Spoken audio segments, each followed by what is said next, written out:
ఈ కాలంలో దేవుని వాగ్దానం చూస్తూ దేవుని నామాన్ని మహిమపరుస్తున్న ప్రియాతి ప్రియ దేవుని బిడ్డలకు వదనాలు జరుగుతారా?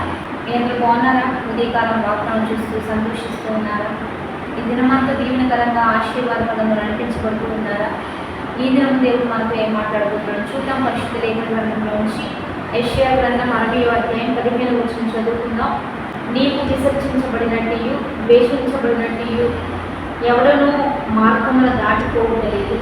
నేను శాశ్వత శోభాతిశయముగాను బహుతరములకు సంతోష కారణంగాను చేశాను. ఈరోజు దేవుడు బిడ్డలు దేవుడు మనతో మాట్లాడుతున్నాడు. నిన్ను శాశ్వత శోభాతిశయముగాను బహుతరములకు సంతోష కారణంగాను నేను చేసేది. నిన్నెవరు దాటిపోకుండా, నిన్నెవరు విసర్జించకుండా, నిన్నెవరు దూషించకుండా, ద్వేషించకుండా నీకు అద్భుతంగా ఫేవరబుల్గా అనేకులు నీ యొక్కకు నడిపిస్తానని దేవాది దేవుడు ఈరోజు నీకు ఇస్తున్న వాగ్దానం దేవుడు బిడ్డారా. ఎందుకంటే మనుషుల చేత ద్వేషించబడుతున్నావా, దూషించబడుతున్నావా, నెట్టివేయబడుచున్నావా, వెలివేయబడుచున్నావా, మనుషులను తప్పు చేస్తున్నారా, నిందిస్తున్నారా, బాధిస్తున్నారా, అవమానిస్తున్నారా, నీళ్ళు పక్కన పెట్టేస్తూ ఉన్నారా, వెలివేసిన పరిస్థితుల్లో మీరు వెళ్ళిపోతున్నారా? ఏం భయపడద్దు. ఈరోజు దేవుడు మీకు బలమైన వాక్కులు ఇస్తున్నాడు. నేను శోభాతిశయముగా నేను మారుస్తా, తరతరములకు సంతోష కారణంగా నేను ఉంచుతానని దేవుడు సెలవిస్తూ ఉన్నాడు. ఎన్నిక లేని వారిని ఎంపిక చేసేదే దేవుని ప్రేమ. అర్హత లేని వారిని అర్హులుగా మార్చేది దేవుని ప్రేమ. ఏ యోగ్యత లేని వారిని యోగ్యులుగా మార్చేది క్రీస్తు ప్రేమ. ఆ ప్రేమ ఇంకా నీ కొరకు చేతులు చాపి నీ వైపు చూస్తూ ఉండగా ఆ ప్రేమలోకి వస్తే దేవుడు బిడ్డారా, ఆయన ఎదురు వస్తే ఖచ్చితంగా నీకు బంధువుగా దేవుడు మారుస్తాడు, హెచ్చిస్తాడు, కృప చూపిస్తాడు. బైబిల్ లేఖన గ్రంథంలో ఎస్తేర్ని మనం చూస్తూ ఉంటే మరి తనకి తల్లిదండ్రులు లేరు, తనని పెంచేది కూడా తన యొక్క తన బాబాయ్ తనని పెంచుతాడు. యూదులు అర్హత లేని వారు, ఎన్నిక లేని వారు, తృణీకరించబడిన వారు. కానీ ఒక నిరుపేద మరి తల్లిదండ్రులు లేని పరిస్థితుల్లో ఉన్న తనని దేవుడు ఏ రీతిగా ఎంపిక చేశాడు అంటే ఒక రాణి పొజిషన్లో తీసుకెళ్ళి తన తరతరములకు శోభాతిశయముగాను సంతోష కారణంగాను మరి తనని దీవించినట్లుగా మనం అక్కడ చూస్తూ ఉంటాం. తనను దాటిపోడు, రాజే దాటిపోడు, రాజే తనని మాటను తునీకరించని అంత గొప్ప స్థితిలోనికి దేవుడు తనని హెచ్చించడానికి గల కారణం దేవుని ప్రేమ, దేవుని కృప. అదే ప్రేమ ఈరోజు నిన్ను హెచ్చించిపోతుంది, నిన్ను ఆశీర్వదించిపోతుంది. కాబట్టి ధైర్యం తెచ్చుకో. నీవు పనిచేస్తున్న ఉద్యోగంలో దేవుడు నిన్ను గొప్ప స్థాయిలో ఉంచిపోతున్నాడు. నీ కుటుంబంలో నిన్ను ఒక మంచి స్థితిలో ఉంచిపోతున్నాడు.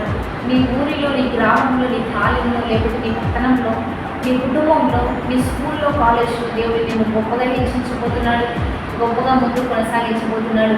ఈ వాగ్దానాన్ని బట్టి సంతోషిస్తావా? ధైర్యం తెచ్చుకుంటావా? బలహీనతకు ధైర్యంగా ముందుకు కొనసాగుతావా? ఎవరిని బట్టి కుంగిపోక దేవుడిని బట్టి ధైర్యం తెచ్చుకొని నువ్వు స్టెప్ తీసుకుంటూ ప్రోత్సాహంగా ముందుకు వెళ్తావా? ధైర్యం తెచ్చుకో. దేవుడు నీకు తోడై ఉండబోతున్నాడు. ఇదే విశ్వాసంతో ముందుకు కొనసాగించబడుతూ ఉండు. విశ్వాసం మూలంగా నువ్వు బ్రతుకుతూ ఉండు. నేను దేవుడు గొప్పగా హెచ్చించబోతున్నాడు, ఆశీర్వదించబోతున్నాడు. ఇచ్చిన వాగ్దానాన్ని బట్టి ప్రార్థన చేద్దాం. పరిశుద్ధ మహోన్నత గొప్ప దేవ, ఈ దినం ప్రత్యేకంగా ఎంతమందితో మీరు మాట్లాడుతున్నారో ప్రతి ఒక్కరిని హెచ్చించండి, కనపరచండి. తరతరములకు శోభాతిశయంగా మీరే మార్చి ఈ గొప్ప నామాన్ని మనం తెచ్చుకుంటూ బాడీస్ మ్యారేజ్ చేస్తున్న వారికి దీవెని ఇవ్వయ్యా. ఎంతమంది బలహీనులు మనకి కుంగిపోతున్నారో వారందరినీ బలపరచండి. జ్ఞానంతో, ఆశీర్వాదంతో, మేలుతో పూర్తిపరిచి నీవే వారికి ముందుగా నడుస్తూ తరతరములకు దీవెనకరంగా ఉంచమని యేసుక్రీస్తు నామం పేరిట అడిగి వేడుకొని ప్రార్థిస్తున్నాము గొప్ప తండ్రి. ఆమె మంచిగా లైక్, షేర్, కామెంట్ చేస్తున్నాం. దేవుని బిడ్డలారా, 50 దిన ఉపవాస ఆరాధన జరిగించబడుతూ ఉన్నాయి. మరి ఈ దినం 12వ ఉపవాస ఆరాధన మీరు కలుసుకోవచ్చు. లైవ్ ఇస్తున్న pastor YouTube JPM church, sister Soumya JPM church అనేటువంటి యూట్యూబ్ ఛానల్ ద్వారా సాయంత్రం 6:30 నుంచి 9 గంటల వరకు ఈ ఆరాధన జరిగించబడుతూ ఉంటుంది. మీరందరూ కలుసుకోండి, మనందరం దైవికంగా బ్లెస్ అవుదాం. కాబట్టి దేవుని బిడ్డారా, మరి రెండోదిగా ఎగ్జామ్స్ రాస్తున్నాయి మన బిడ్డల కొరకు ప్రత్యేకమైన ప్రార్థన చేద్దాం. ఎంతమంది ఎగ్జామ్స్ రాస్తున్నారో, ఎగ్జామ్స్ కొరకు ప్రిపేర్ అవుతున్నారో, ఇంటర్మీడియట్ 10th క్లాస్ వాళ్ళంతా, మళ్ళీ ఇంకా first class, LKG, nursery, first, second, 10th వరకు స్టూడెంట్స్ అందరికీ ప్రత్యేకంగా ప్రోత్సహించి చెప్పే విషయం ఏంటంటే సంవత్సరమంతా మీరు కష్టపడుతున్నారు, ప్రయాసపడుతున్నారు. కాబట్టి ఆ ప్రయాసం తగిన మంచి ఫలాన్ని మీరు పొందుకోబోతున్నారు. ధైర్యంగా ఉండండి. రెండోదిగా మీరు పడిన కష్టాన్ని అంతా ఎగ్జామ్లో అటెంప్ట్ చేయాలంటే మీకు జ్ఞానం ఉండాలి, ఓపిక ఉండాలి, ఆరోగ్యం ఉండాలి, మంచి ప్రోత్సాహం ఉండాలి, పట్టుదల ఉండాలి. ఎందుకంటే మీరు గొప్పవారు కావాలన్నది దేవుని ఉద్దేశం, మీరు ఉన్నతంగా ఆశీర్వదించబడాలన్నది దేవుని ప్రణాళిక. కాబట్టి ఎవరు బలహీనలు కాకండి, మీరు ధైర్యంగా ఉండండి. దేవుడు మీకు తోడై మీరు నడిపించబోతున్నాడు. ప్రతి క్లాస్ సక్సెస్ఫుల్గా మీరు కంప్లీట్ చేస్తూ మీరు ఉన్నత స్థితిలో ఉండాలి, మీరు గొప్ప స్థాయిలో ఉండాలి. మిమ్మల్ని గొప్పగా మీ తల్లిదండ్రులు పడే ప్రయాస, మీ సేవకులు పడే ప్రయాస, లేకపోతే మీ దేవుడు మీ కొరకు అన్ని అనుకూలపరిచి ఆ ప్రయాస అంతా ఎక్కడ వ్యర్థం చేయొద్దు. దాన్ని చక్కగా సద్వినియోగం చేసుకుంటూ చక్కగా ఎగ్జామ్స్ అన్ని రాయండి, కష్టపడండి.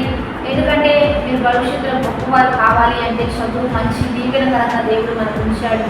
జ్ఞానాన్ని సంపాదించుకోమన్నాడు, చదువుని పెంచుకోమన్నాడు. కాబట్టి దేవుని బిడ్డలారా మీరు మంచిగా ఉత్తీర్ణత సాధించాలి. మీ కొరకు మేము ప్రార్థిస్తాం.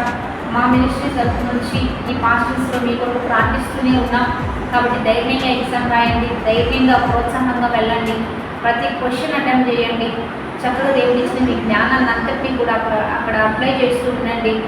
ఎవరో ఫెయిల్ అయిపోతారు అనే బలహీనత ఎక్కడ రాకుండా ధైర్యంగా చక్కగా అన్ని రాయండి. మీ దేవుడు మీకు తోడై నడిచిన ప్రార్థన చేద్దాం.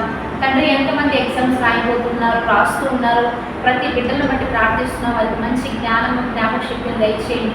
చక్కగా అన్ని అటెంప్ట్ చేయగలిగిన కృపని భయ్యా. వెళ్తున్నా వస్తున్నా నీ కాపుదల ఉంచండి.